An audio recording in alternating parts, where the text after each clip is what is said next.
అర్ధరాత్రి ఒక స్త్రీ మీ ఇంటికి వచ్చి మీ తలుపు కొడితే మీరేం చేస్తారు? రామాపురంలో సీతయ్య అనే వ్యక్తి గాజులు అమ్ముకుంటూ జీవించేవాడు.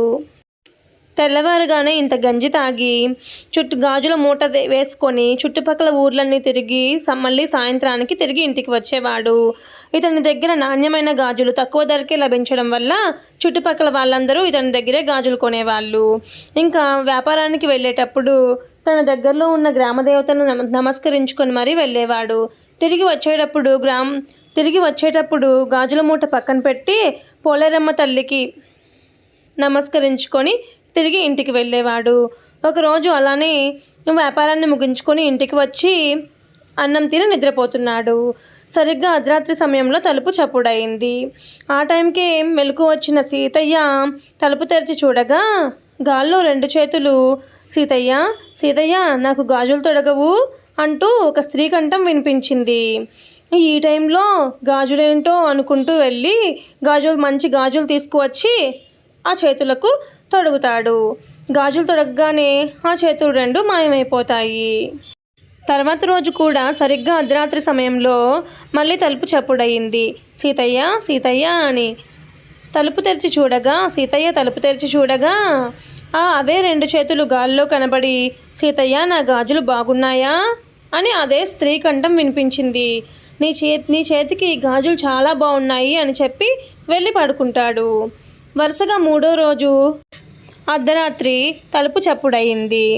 సీతయ్య సీతయ్య అని ఆ స్త్రీ కంఠం వినిపించింది. నిద్రమత్తులో ఉన్న సీతయ్య వచ్చి తలుపు తెరిచి అమ్మా నీవెవరు? రోజు వస్తావు, నా గాజులు బాగున్నాయా అని అడుగుతావు. ఇంతకీ నువ్వెవరమ్మా? నన్ను ఎందుకు నిద్రపోనీయకుండా రాత్రిపూట ఇబ్బంది పెడుతున్నావు? నువ్వెవరో నాకు తెలియాల్సిందే అని అడుగుతాడు. సీతయ్య నేనెవరైతే ఏంలే కానీ నా చేతులకు గాజులు తొడిగిన నీకు ప్రతిఫలంగా ఏదైనా ఇవ్వాలి అనిపిస్తుంది. నీకేం కావాలో కోరుకో సీతయ్య అని ఆ స్త్రీ కంఠం వినిపించింది. నేనేం కోరుకుంటాను తల్లి, 4 ఊళ్ళు తిరిగి గాజులు అమ్ముకునే సత్తువ నా కాళ్ళకు ఉంది. కష్టపడి నా భార్య బిడ్డల్ని పోషించుకుంటాను. నా మనసెరిగి నడుచుకునే నా భార్య, నా మాటని జవదాటని నా పిల్లలు నాకున్నారు. ఇంకా ఇంతకంటే నాకేం కావాలి తల్లి? వాళ్ళకి ఏ కష్టం రాకుండా చూసుకో తల్లి, అదే నాకు 10,000 అంటాడు. ఆ మాటలకి ఆ స్త్రీ నీ మనసే నీకు శ్రీరామ రక్ష, పిల్లా పాపలతో చిరకాలం సంతోషంగా వర్ధిల్లు అని ఆశీర్వదించి ప్రతిరోజు తను పూజించే తన గ్రామదేవత లీలగా కనిపించి అదృశ్యమైపోతుంది. ఇది కథ మాత్రమే కాదు, నిజంగా జరిగిన సంఘటన.